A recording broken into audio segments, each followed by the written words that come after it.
নমস্কাৰ দিনটোৰ শিৰোনাম ষ্টুডিঅ'ত মই প্ৰাঞ্জল প্ৰথমবাৰৰ বাবে হেৰেঙা পৰিৱেশৰ মাজেৰে পুনৰ এবছৰৰ বাবে দেৱী দুৰ্গাক বিদায় কোভিড প্ৰটকল মানি ৰাজ্যৰ ভিন্ন প্ৰান্তৰ নৈৰ ঘাটত বিসৰ্জন দিলে দেৱীৰ প্ৰতিমা কৰোনা মহামাৰীয়ে ম্লান কৰা শাৰদীয় দুৰ্গা পূজাৰ বিজয়া দশমীত দেখা নগ'ল দীঘলীয়া শোভাযাত্ৰা বিজয়া দশমী নৱৰাত্ৰিৰ অন্তত আজি বিজয়া দশমী ষষ্ঠীত পাতত উঠোৱা দেৱীক বিজয়া দশমীত দিয়া হৈছে বিসৰ্জন পুৱাৰে পৰা ৰাজ্যৰ ভিন্ন প্ৰান্তত হয় প্ৰতিমা বিসৰ্জন কৰোনা মহামাৰীয়ে ম্লান কৰা দুৰ্গা পূজাৰ দশমীটো নাই পূৰ্বৰ মাদকতা কোভিড প্ৰটকল মানি চলিছে প্ৰতিমা বিসৰ্জন মহানগৰীৰ পাণ্ডু কাছমাৰী ঘাট চুনচালি ঘাট চন্দ্ৰপুৰ আৰু হাওকুচি এই 5টা ঘাটত দিয়া হয় প্ৰতিমা বিসৰ্জন প্ৰশাসনে বান্ধি দিয়া নিয়ম অনুসৰি পূজা কমিটিৰ মাত্ৰ 10জন সদস্যহে উপস্থিত থাকিব পাৰে বিসৰ্জনস্থলীত নাই শোভাযাত্ৰা পূৰ্বৰ দৰে নাই উখল মাখল পৰিৱেশ পুৱা 6 বজাৰ পৰা সন্ধিয়া 6 বজালৈ চলিল প্ৰতিমা বিসৰ্জনৰ প্ৰক্ৰিয়া প্ৰতিমা বিসৰ্জনৰ প্ৰতিটো বিসৰ্জনস্থলীত সাজু থাকে NDRF SDRFৰ দল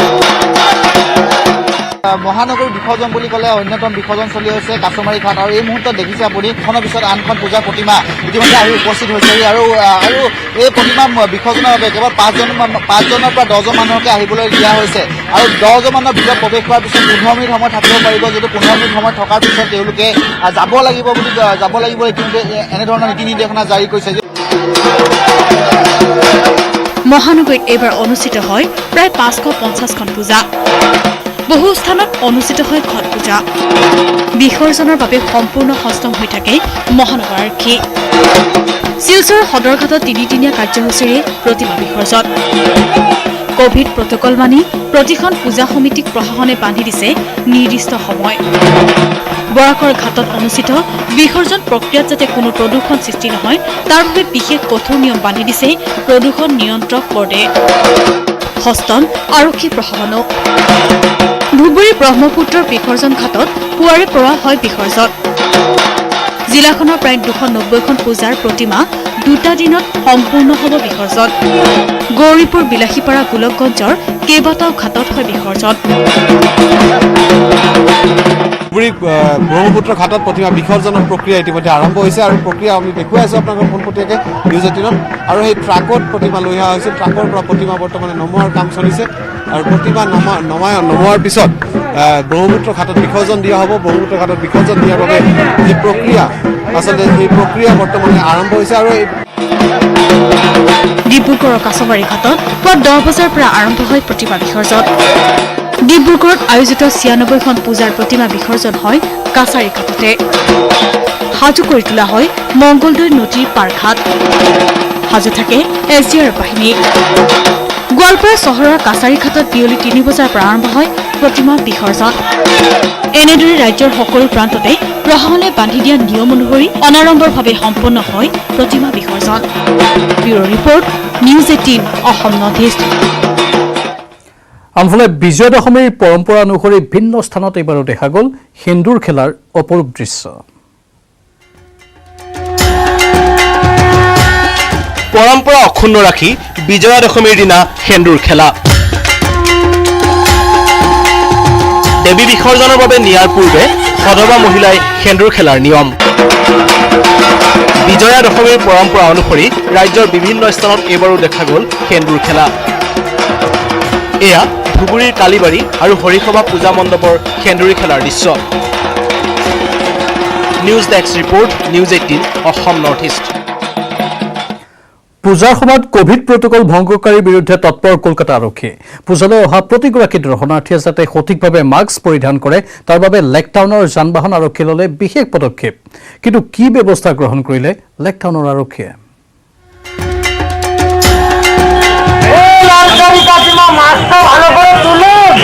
মাস্ক পিন্ধা করোনা কিন্তু ভয়ঙ্কর করোনায় এবার সেমেকালে কলকাতার পূজা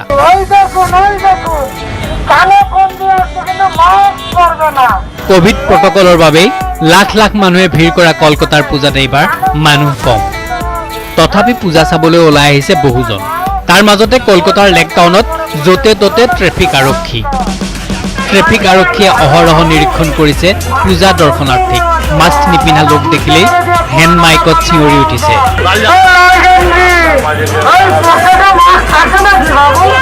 নাকৰ তললৈ মাস্ক নমোৱাটো লক্ষ্য কৰি আছে ট্ৰেফিক আৰক্ষীয়ে। দেখিলেই চিঞৰি উঠে ট্ৰেফিক আৰক্ষী।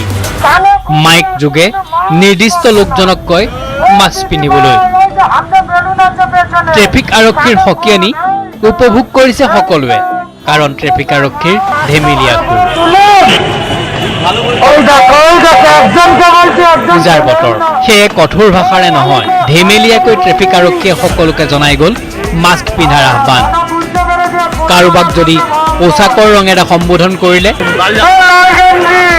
কাৰোবাক মাতিলে হাতত লৈ ফুৰা বেলুন তুৰ চিনেৰে সকীয়াই দিলে মাস্ক পিন্ধা। কৰোনা কিন্তু ভয়ংকৰ।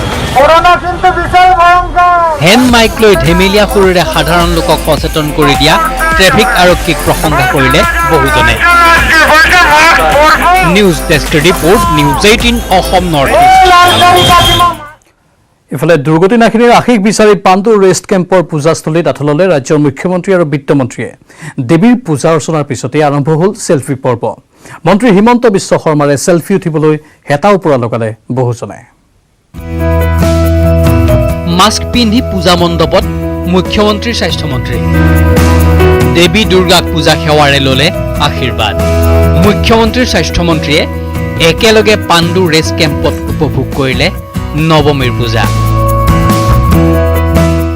আজি মাৰ শ্ৰীচৰণত মূৰ দুৱাই আশীৰ্বাদ বিচাৰিলোঁ, যাতে অসমৰ বৰাক ব্ৰহ্মপুত্ৰ পাহাৰ ভৈয়ামৰ ৰাইজ সদায় শান্তিৰে আৰু সুখেৰে থাকে, সকলো নিৰোগী হৈ থাকে। আৰু মোৰ ভাল লাগিছে যে আজি ইয়ালৈ আহি ইয়াতো অসম চৰকাৰে যি আহ্বান জনাইছিল অসমৰ জনগণক যে পূজাৰ সময়ত COVID-19 প্ৰট'কল সকলোৱে যেন মানি চলে। আৰু মই দেখিছোঁ যে ইয়াতো জনসাধাৰণে শৃংখলাবদ্ধভাৱে এই প্ৰট'কল মানি চলিছে। পূজা সেৱাৰ পিছত আৰম্ভ হ'ল চেলফি পৰ্ব। মন্ত্ৰী হিমন্ত বিশ্ব শৰ্মাৰে চেলফি উঠিবলৈ হেতা ওপৰা লগালে বহুজনে। কোনোবাই পুত্ৰক চিনাকি কৰি দিও উঠালে ফটো। মহিলাসকলো আগবাঢ়ি আহিল হিমন্ত বিশ্ব শৰ্মাৰ সৈতে চেলফি উঠিবলৈ। মুখত মাস্কখন থাকিলেও সামাজিক দূৰত্ব শূন্য কৰি উঠিলে চেলফি। বহু সময় ধৰি চলিল চেলফি পৰ্ব। তাৰ মাজতে কোনোবাই ক'লে হিমন্ত দা আজি শেষ।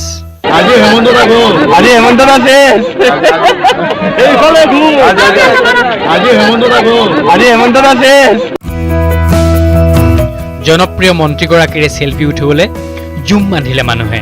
তথাপি পিছে হিমন্ত বিশ্ব শৰ্মাই ক'লে মানুহে মানিছে কোভিড প্ৰট'কল। লাখৰ ঘৰত হোৱা পাণ্ডুৰ পূজাত হাজাৰ ঘৰতো হোৱা নাই মানুহ। অসমবাসী ৰাইজৰ হৈ মাৰ ওচৰত আশীৰ্বাদ বিচাৰিছোঁ, যাতে আমাৰ অসমখন আৰু অধিক শক্তিশালী হয়, সমৃদ্ধিশালী হয়। পাণ্ডুৰ পূজা বুলি ক'লে ডেইলি 1 লাখ মানুহ হয়, আজিতো হাজাৰো নাই। গতিকে মই ভাবোঁ যে মানুহে যিমানখিনি পাৰে চেষ্টা কৰিছে, কিন্তু পূজা আৰু উৎসৱ বুলি ক'লে অলপতো মানুহ পাহৰি যায়। কিন্তু তাৰ মাজতো মই যিমানকেইখন পূজা দেখিলোঁ বহুত বেছি মানুহ হোৱা নাই, আৰু মোটামুটি তেওঁলোকে কোভিডৰ নিয়ম নীতিখিনি মানিছে। পাণ্ডু ৰেষ্ট কেম্পৰ পূজাস্থলীৰ পৰা মন্ত্ৰী হিমন্ত বিশ্ব শৰ্মা আগবাঢ়িল আন পূজাস্থলীলৈ। News desk report, news 18 Assam North East. আৰু দিনটোৰ শিৰোনামত এইখিনিতে সময় হৈছে চমু বাণিজ্যিক বিৰতিৰ। শংকৰদেৱ কলাক্ষেত্ৰত মিয়া সংগ্ৰহালয় স্থাপন সন্দৰ্ভত অব্যাহত আছে বিতৰ্ক।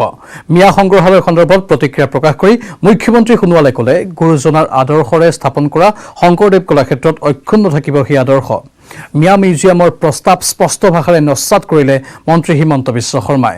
ইফালে অতুল বৰাৰ মন্তব্য, শ্বেৰমান আলীয়ে অসমীয়া জাতিৰ ওপৰত কৰিছে চাৰ্জিকেল ষ্ট্ৰাইক।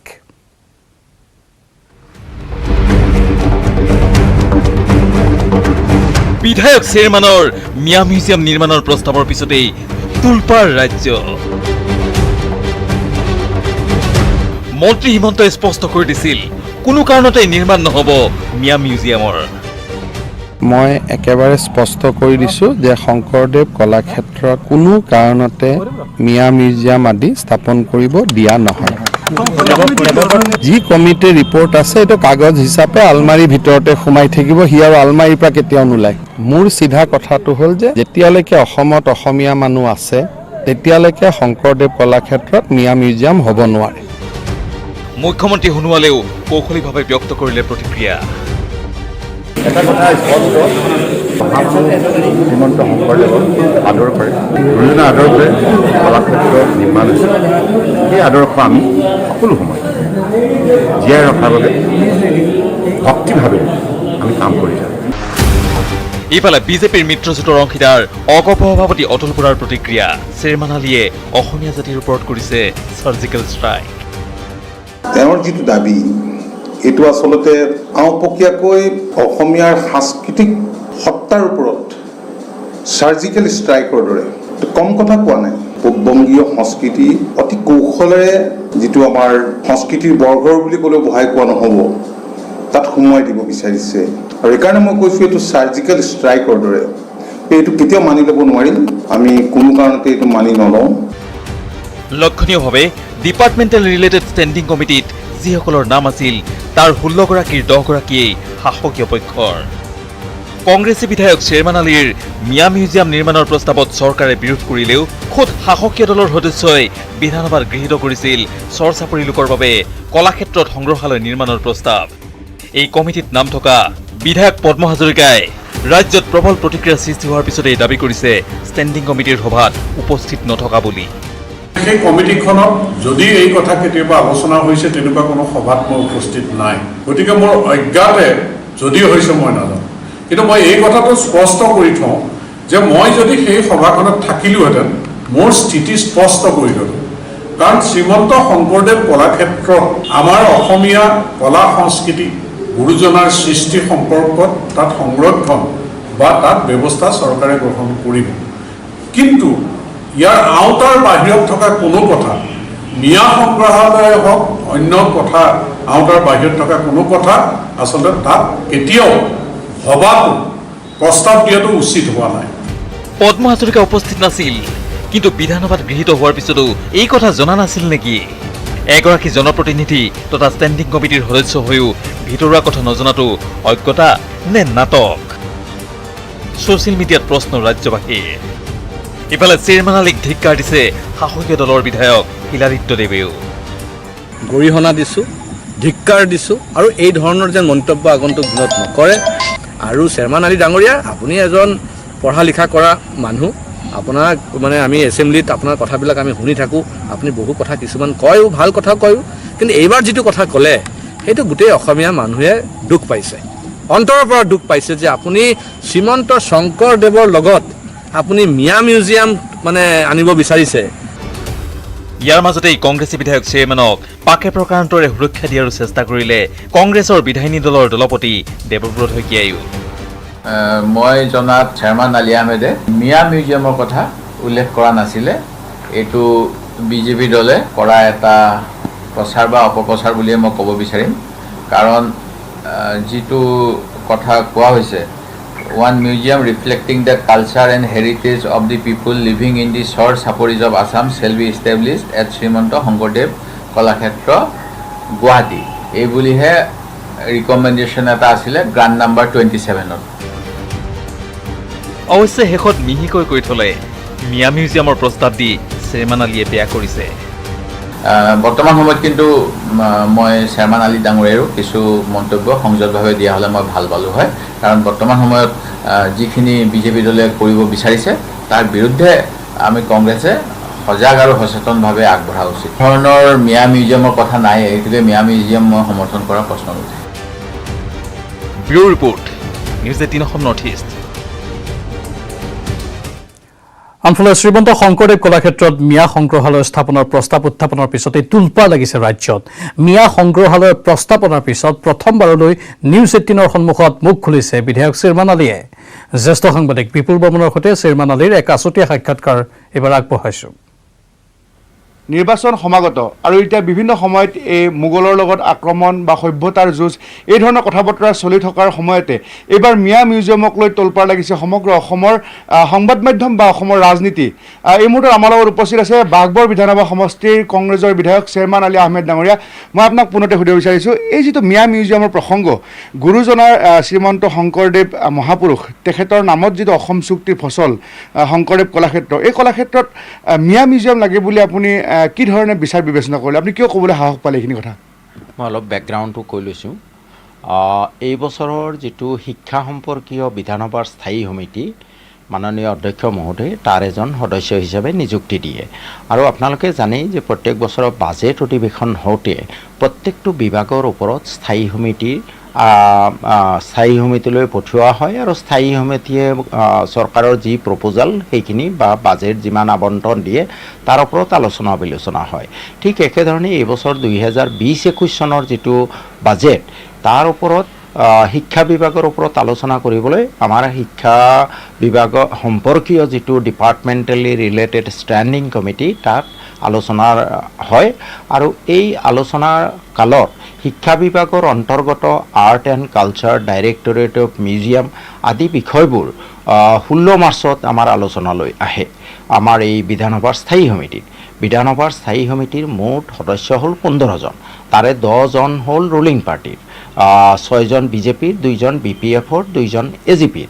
আৰু এই সমিতিৰ অধ্যক্ষ হ'ল উৎপল দত্তদেৱ, AGPৰ বিধায়ক। আৰু যিদিনাখন আমি এই মিউজিয়ামৰ বিষয়ে আলোচনা কৰিছিলোঁ 16 মাৰ্চত, সেইদিনাখন আপোনালোকে এছেম্বলি ৰেকৰ্ড চালে দেখিব সেইদিনাখন অধ্যক্ষতা কৰিছিলে ডক্টৰ মানসিং ৰংপিদেৱ, তেখেত এজন বিজেপিৰ সদস্য।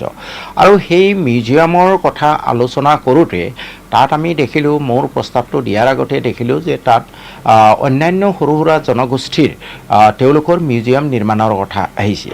আৰু সেইদিনাখন মই প্ৰস্তাৱ দিয়াৰ আগতে তাত নেপালীসকলৰ এটা মিউজিয়াম শ্ৰীমন্ত শংকৰদেৱ কলাক্ষেত্ৰত স্থাপনৰ প্ৰস্তাৱ আহিলে আৰু গৃহীতও হ'ল। তেতিয়া মই প্ৰস্তাৱ ৰাখিলোঁ যে অসমৰ চৰ চাপৰিত প্ৰায় 70 লাখ মানুহ বাস কৰে, তেওঁলোকক অতীজত অসমৰ একাংশ মানুহ বা সংগঠনে মিয়া বুলি সম্বোধন কৰে।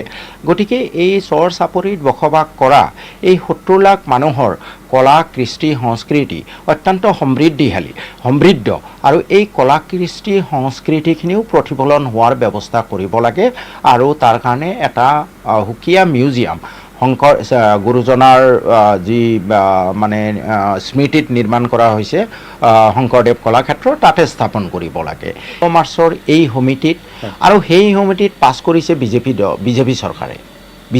বিজেপি দলৰ আৰু তেওঁলোকৰ মিত্ৰজোঁটৰ চৰকাৰৰ 10জন সদস্য আছিলে, কংগ্ৰেছৰ 3জন আছিলে, UDFৰ মাত্ৰ 2জন আছিলে। যদি তেওঁলোকে এইটো বিৰোধ কৰিব লগা আছিলে সেই সময়তে বিৰোধ কৰিব লাগিছিলে। তেওঁলোকে বিৰোধ কৰিলে এই প্ৰস্তাৱ কেতিয়াও পাছ নহয়। প্ৰথম কথা, এছেম্বলিত এইটো উত্থাপন কৰা হ'ল 24 মাৰ্চত। সেইদিনাখন আপোনালোকে জানে হিমন্ত বিশ্ব শৰ্মা ডাঙৰীয়াই কোভিড সম্পৰ্কীয় দীঘল লেকচাৰ দিছিলে। সেইদিনাখন এই প্ৰতিবেদন যেতিয়া বিধানসভাত উত্থাপন কৰা হ'ল, কোনো এজন সদস্যই বিৰোধ নকৰিলে। অৰ্থাৎ মই ক'ম প্ৰস্তাৱটোহে মোৰ, কিন্তু পাছ কৰিছে বিজেপি দলে বা তেওঁলোকৰ সন্মিলিত যিখিনি মৰ্চা আছে, তেওঁলোকৰ সন্মিলিত দলবোৰে, তেওঁলোকৰ এলায়েন্স দলবোৰেহে এইটো পাছ কৰিছে। আৰু তেওঁলোকে এতিয়া ইছ্যুটো উলিয়াইছে। মই যোৱা 18 অক্টোবৰত বিজেপি আৰু তেওঁলোকৰ এলাই দলসমূহে, তেওঁলোকৰ মিত্ৰ শক্তিয়ে যি প্ৰস্তাৱ পাছ কৰিলে সেই প্ৰস্তাৱ মই সোনকালে কাৰ্যকৰী কৰাৰ কাৰণেহে সঞ্চালক ডাঙৰীয়াক লগ কৰিলোঁ। দিনটোৰ শিৰোনামত পুনৰ সময় হৈছে বাণিজ্যিক বিৰতিৰ। জনগোষ্ঠীয় লোকে পালন কৰিলে পবিত্ৰ দচৈ উৎসৱ। ডিগবৈৰ গোৰ্খা সমাজে জ্যেষ্ঠজনৰ চৰণ চুই গ্ৰহণ কৰিলে আশীৰ্বাদ। আনহাতে বঙাইগাঁৱতো আদিবাসী লোকসকলে অংশ ল'লে পৰম্পৰাগত দাচা নৃত্যত।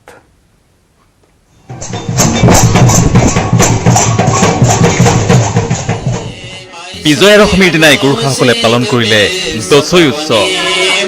গোৰ্খাসকলৰ পবিত্ৰ উৎসৱসমূহৰ ভিতৰত অন্যতম হৈছে এই দচাই উৎসৱ। আহিন বা কাতি মাহৰ শুক্লপক্ষৰ প্ৰতিপদ তিথিৰ পৰা আৰম্ভ কৰি পূৰ্ণিমালৈকে পালন কৰা হয় এই উৎসৱ।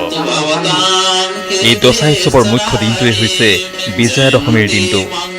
জ্যেষ্ঠজনক সেৱা কৰি গোৰ্খাসকলে গ্ৰহণ কৰে আশীৰ্বাদ।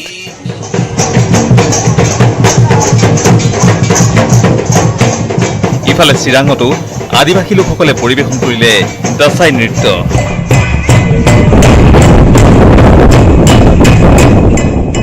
ডিগবৈৰ পৰা ৰীনা কাকতি গগৈ আৰু বঙাইগাঁৱৰ পৰা Upananda Sarma, news 18 north east. বাতৰিত পুনৰ সময় হৈছে বাণিজ্যিক বিৰতিৰ।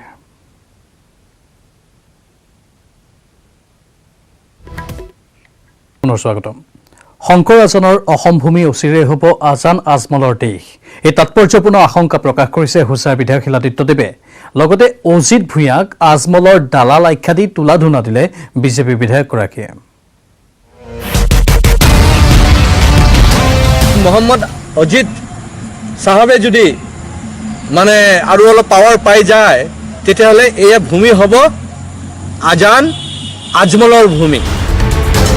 বিধায়ক শিলাদিত্যদেৱৰ আশংকা, শংকৰ মাধৱৰ ভূমি এই অসম ৰাজ্য অদূৰ ভৱিষ্যতে হ'ব আজান আজমলৰ দেশ, যদিহে মহম্মদ অজিত চাহাব আৰু অধিক শক্তিশালী হয়। মোহাম্মদ অজিত চাহাবে যদি মানে আৰু অলপ পাৱাৰ পাই যায় তেতিয়াহ'লে এয়া ভূমি হ'ব আজান আজমলৰ ভূমি। পিছে কোন এই মহম্মদ অজিত চাহাব? আপোনাৰ নিশ্চয় মনত আছে, ৰাজ্যসভাৰ সাংসদ অজিত ভূঞাই আজমলক মুখ্যমন্ত্ৰী পদত আপত্তি কি বুলি প্ৰশ্ন তুলিছিল।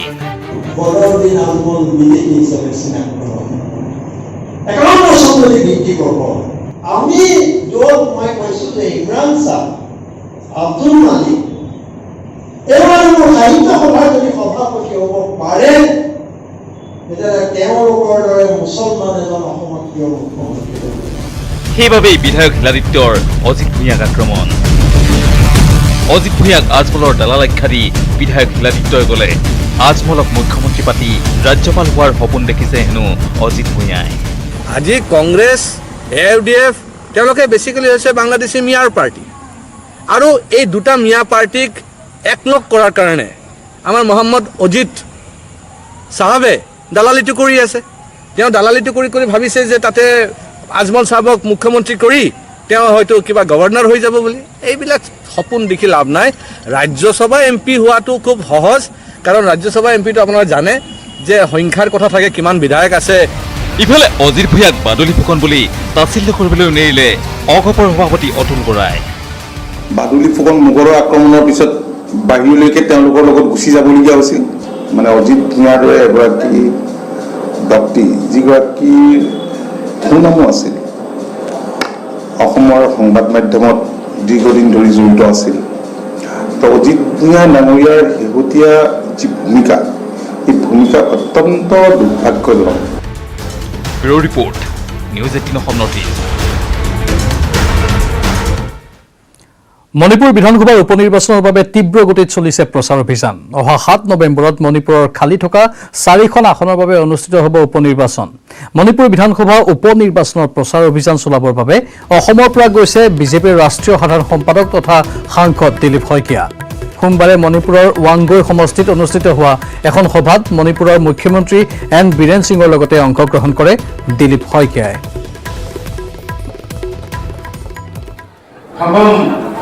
BJP is expecting, with the support of the people, the Lilung seat also.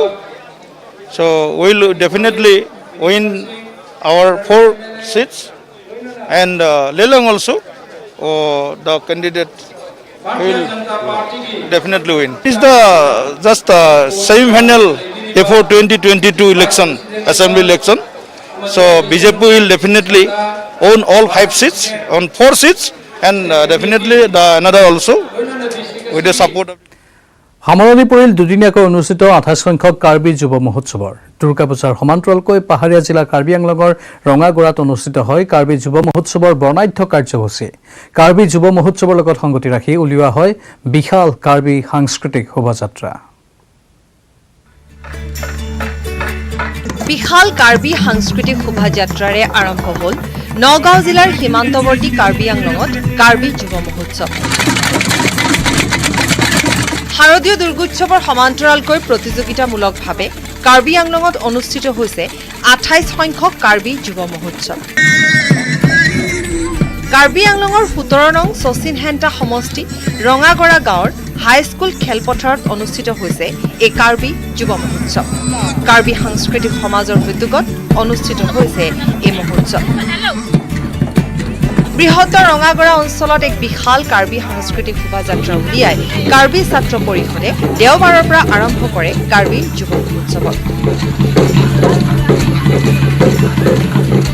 মহোৎসৱস্থলীত Karbi সাংস্কৃতিক সমাজৰ পতাকা উত্তোলন কৰাৰ লগতে পাহাৰীয়া জিলাখনৰ শ্বহীদ আৰু প্ৰয়াত বিশিষ্ট ব্যক্তিক স্মৰণ কৰি শ্বহীদ বেদীত বন্তি প্ৰজ্বলন কাৰ্যসূচীও ৰূপায়ণ কৰা হয়।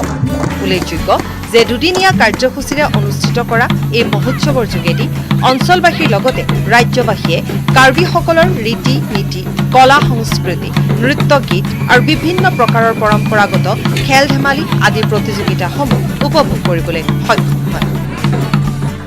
প্ৰতিযোগিতাসমূহৰ বাবে 12টাকৈ সাংস্কৃতিক গোট তথা প্ৰতিনিধি দল আহি ৰঙাগড়া গাঁৱত অনুষ্ঠিত কৰা কাৰ্বি যুৱ মহোৎসৱত অংশগ্ৰহণ কৰে। কাজিৰঙাৰ পৰা Bitupan Bora report, news 18 Assam North East. Bijoya দশমীৰ দিনা সাধাৰণ দৰ্শনাৰ্থীৰ দৰে পূজাৰ জিলেপীৰ সোৱাদ ল'লে মন্ত্ৰী হিমন্ত বিশ্ব শৰ্মাই। পূজাৰ জিলেপীৰ সোৱাদ লোৱাৰ লগতে জিমত কচৰতো কৰিলে মন্ত্ৰীগৰাকীয়ে। ইপিনে দুৰ্গতি নাশিনীৰ আশীষ বিচাৰি কামাখ্যাধামত আঁঠু ল'লে মুখ্যমন্ত্ৰী সৰ্বানন্দ সোণোৱালে। এই প্ৰতিবেদন আগবঢ়াই বিদায় লৈছো দিনটোৰ শিৰোনামৰ পৰা। নমস্কাৰ। দশমীৰ দিনা কিদৰে ব্যস্ত হৈ পৰিল মুখ্যমন্ত্ৰী সৰ্বানন্দ সোণোৱাল। শক্তিপীঠ কামাখ্যাত এয়া মুখ্যমন্ত্ৰী সৰ্বানন্দ সোণোৱাল। মা কামাখ্যাৰ আশীষ লৈ ৰাজ্যবাসীৰ মংগল কামনা কৰিলে মুখ্যমন্ত্ৰী সোণোৱালে। আজি পবিত্ৰ বিজয়া দশমী আৰু এই শুভ মুহূৰ্তত মই শ্ৰী শ্ৰী মা কামাখ্যা চৰণত মূৰ দুৱাই আশীৰ্বাদ বিচাৰিছোঁ, যাতে অসমৰ জনগণক সকলো সময়তে মায়ে সকলো বিপদৰ পৰা ৰক্ষা কৰে আৰু লগতে দেশৰ জনগণকো মায়ে কৃপা কৰে। আৰু কামাখ্যা ধামত উপস্থিত হোৱাৰ পূৰ্বে মহানগৰীৰ ঐতিহাসিক উগ্ৰতাৰা দেৱালয়তো দশমীৰ সেৱা গ্ৰহণ কৰিলে মুখ্যমন্ত্ৰী সোণোৱালে।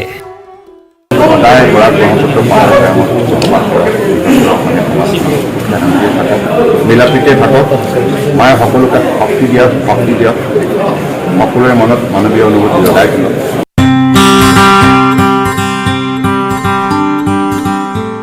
ইফালে দশমীৰ দিনা এগৰাকী সাধাৰণ গ্ৰাহকৰ দৰে জেলেপি কিনিলে মন্ত্ৰী হিমন্ত বিশ্ব শৰ্মাই।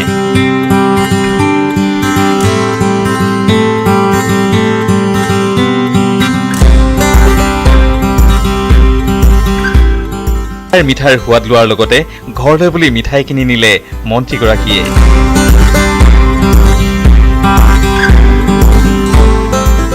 দশমীৰ দিনা মন্ত্ৰী হিমন্ত বিশ্ব শৰ্মাক দেখা গ'ল শৰীৰ চৰ্চা কৰা অৱস্থাতো। দৰাচলতে চাংচাৰিত কেইবাটাও কাৰ্যসূচীলৈ উপস্থিত হৈছিল মন্ত্ৰী হিমন্ত বিশ্ব শৰ্মা। এই কাৰ্যসূচীৰ মাজতে মন্ত্ৰীগৰাকীয়ে মুকলি কৰিলে এটা শৰীৰ চৰ্চা কেন্দ্ৰ। Bureau report, news 18 Assam North east.